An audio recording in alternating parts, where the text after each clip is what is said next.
Yeah, the crazy sawed bones are very interesting. Yeah. So let's talk about that, because we've showed photos on the podcast before, and that these sawed bones, now you have carbon dated them, and they're to when?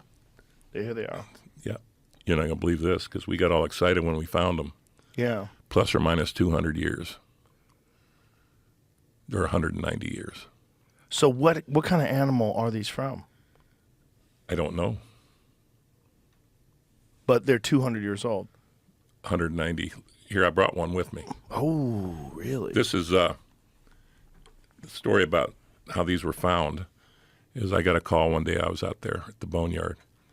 My daughters have a tourist business around the corner a little bit called Gold Daughters. And Elora called me up and goes, Dad, there's a state trooper over here wanting to talk to you. And I look around my truck to see what I got in it. I said, okay, I'll be right over. I go over. And we had some stuff going on at the time. And I didn't think there was any reports filed any place.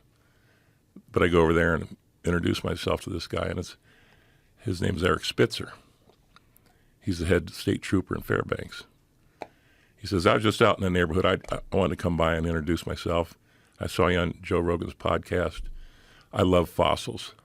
I love what this is all about. It's my kids like to look for bones, and I take them out in the woods and we look for stuff, and I just wanted to come by and introduce myself. And the excitement in is just him talking to me. I said, well, follow me over. I'll go show it to you right now. So he went over to the Boneyard. He got out and he looked around. He just couldn't believe it. He picked up some bone parts. I said, well, now you're a boner. You just got to find one. And we bullshit a little bit. He goes, do you mind if I bring my kids out sometime? I said, bring them out this weekend. We'll fire the pumps up. I'll turn you guys loose, and then we'll come check on you once in a while. And they found a pallet or two full of bones, little fragments, leg bones, and then they came back the next weekend. They found a mammoth tusk, and they found these sawed bones, a few of them. We got 15 of them now that they found. And so I told everybody those bones are now called the Spitzer finds. His two little young daughters found them. Sometimes it just takes a new set of eyes. I don't know how many of those we've picked up in the past, but we never looked at it that way. So I brought one with me. All right. This is the one that I carbon dated. And so this is the one that's 200 plus years old. Right. Now you see that notch right there? That's what I cut out to send in to get carbon dated. And so this is, this is some sort of a joint. Is that a femur? Is that the top of a femur? The lady, Jeanette Rhymes, a Dakota huntress, she thinks it's a moose leg bone. But set it on its end there, other end. Okay. Now, 200 years ago, what kind of utility would that have to do that? What kind of utility to do that? Yeah. What do you mean? Well, the people that did that, why would they have a bone like that? I would imagine to get to the marrow. Yeah, but then what? You eat it. Maybe a candle? Maybe some marrow to... Well, I would imagine they're eating the marrow. Cause they are eating the marrow. People have always eaten the marrow, and that's how they do it. I mean, if you get marrow now, that's how you do it. But I think there's some utility to that bone is what I'm saying. Yeah? Just the way it sits. You could have put fire embers in it to keep, overnight. Because this was 200 years ago. Yeah. This was 100 years before Fairbanks was discovered. This is even more of a mystery to me. So is this Russians? It's obviously owned by Russia. It's about the same time frame, yeah. Russians owned Alaska. And, it wouldn't surprise me if they didn't go up. They founded Anchorage in the late 1700s. I think the utility of it is just a coincidence, honestly, because it doesn't look like it's been worked at the bottom. Nope. No? No, I agree with you. I don't know. Yeah. That's the whole thing. None of us know. I mean, I'm sure they have used some of these before like that for something. But if I had to guess, I would guess that this is just something that they did to get at the marrow where all the good fat is, Maybe they had some vodka and they poured it in there. Perhaps. I don't know. They probably had some kind of metal cups back then. Well, those two little you just showed, They looked like cups to me. They could have been. They certainly could be some sort of a thing that you could drink out of. It's certainly the right size for a good shot of vodka. Yep. But so, were there supposedly people living in that area back then? No. Is right. Because up till now, the dating sequences have been 3,000 before present to now it's 40,000 years before present. That puts it up to 200 years before present. Which is interesting. It is interesting. So what do you think is going on? I have no idea. Does anybody have a theory? There's probably a lot of theories. But that's the whole point about all this stuff. Nobody knows. Well, at least we know you didn't come up with evidence that the saw is older than 5,000 years old, which is one of the things that we're thinking. Which is, I was hoping that was going to be the case. Yeah, that would have been wild. And when I got the carbon dates, I'm going, oh, damn it. But thinking about it, though, it's even more of an interesting thing. How much of a recorded history do we have of that area from 200 years ago? None. So was it mostly like, have you ever seen that Werner Herzog documentary, Happy People, Life in the Taiga?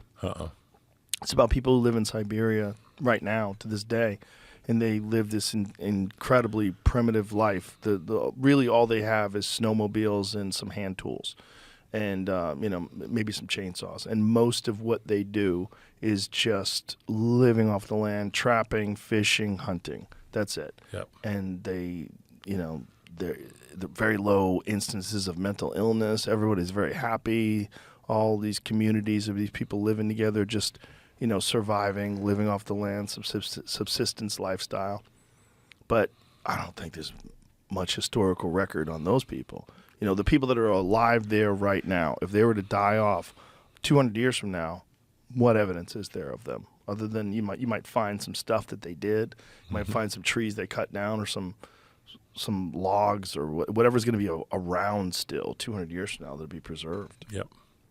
Well, we did find a skinning rock across the valley on top of a hill that still don't know how old that is or where that's from. Skinning rock. The skinning rock is posted there. And it's been worked, so it's yeah, been there's fluted. even a little indent on the side for your finger as you flesh something out. And what is it made out of? Stone from Eastern Europe. Remember we talked a little bit about. Oh, that's right. And it wasn't local. Right. So there was a lot of traveling, migrating going on across that Bering Land Bridge because it was ice-free corridor. Yeah. And it went all the way into the lower 48. So there's a lot of stuff that we find, as I said last time, that they say didn't live there, but it sure died there. Yeah, let's talk about that. What different animals did they say didn't live there that you personally and your company has found evidence of? Dire wolves being one of them.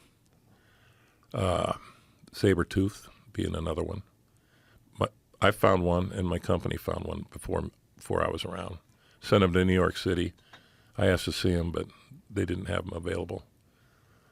And let's see what else we got. Badgers, elk.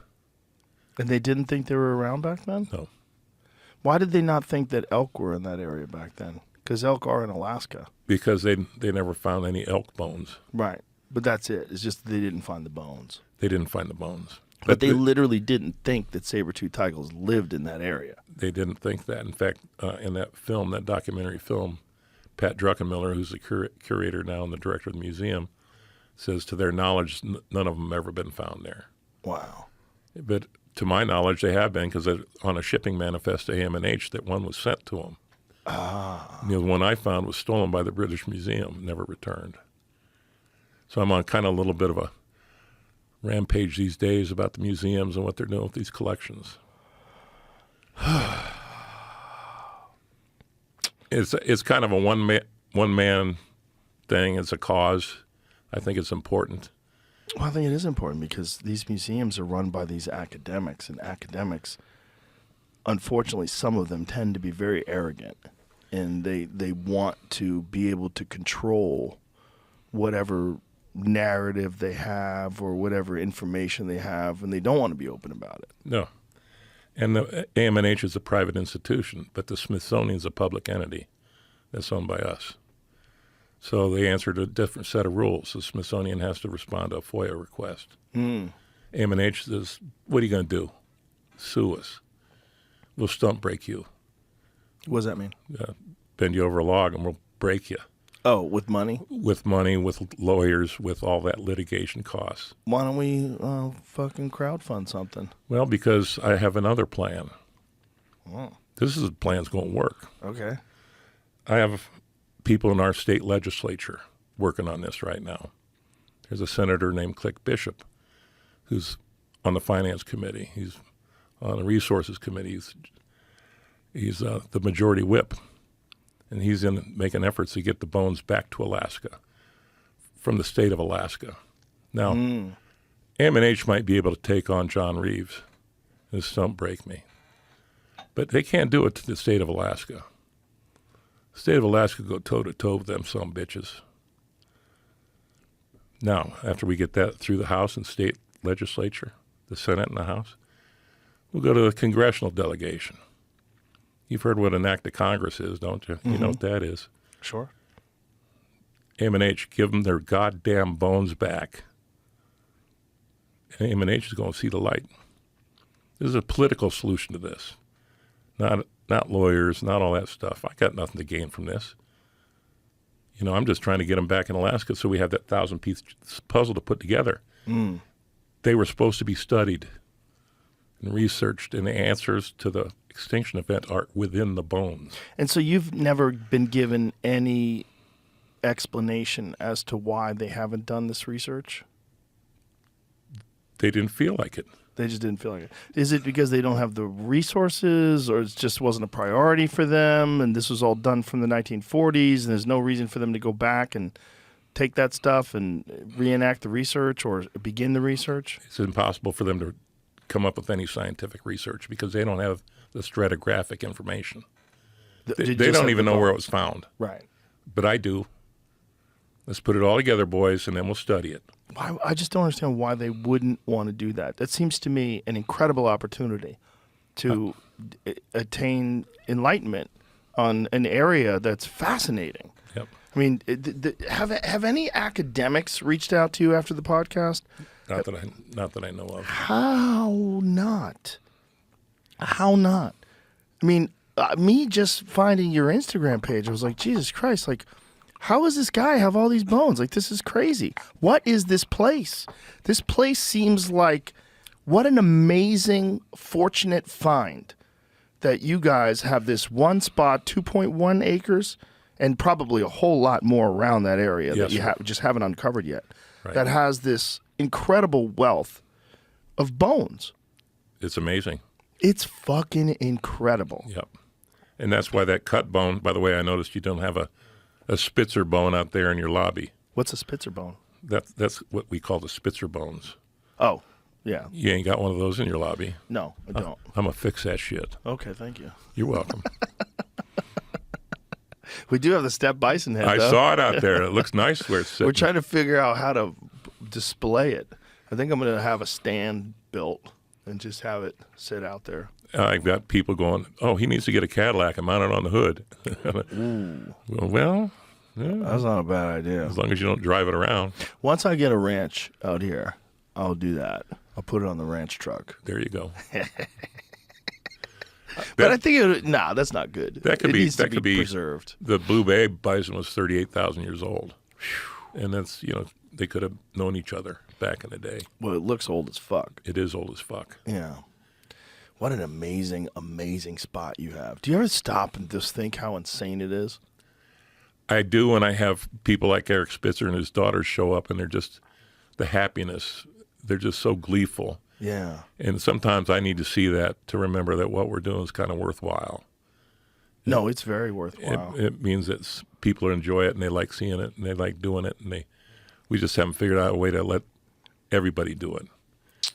Well, it just seems to me that this is an extraordinary opportunity to gain some understanding.